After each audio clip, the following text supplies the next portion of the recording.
শীতকাল মানেই পিঠাপুলির উৎসব। তাই শীতের শুরুতে আমি হাজির হয়েছি একটি মজাদার ও সুস্বাদু পিঠা রেসিপি নিয়ে। প্রথমে আমি একটা বোলে তালের রস নিয়েছি।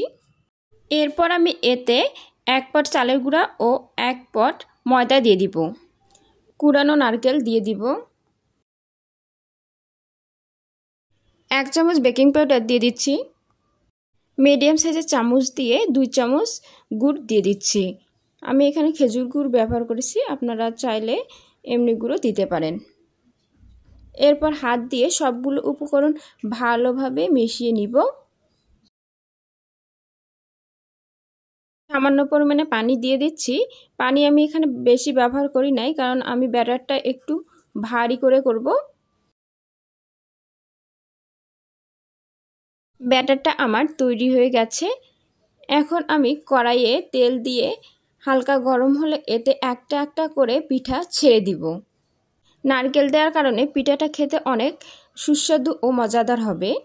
পিঠাটা আমি গোল গোল করে ছেড়ে দিয়েছি। খুব বেশি একটা বড় সাইজের করিনি, আপনারা চাইলে ছোট বড় যে কোনো সাইজেরই বানাতে পারেন।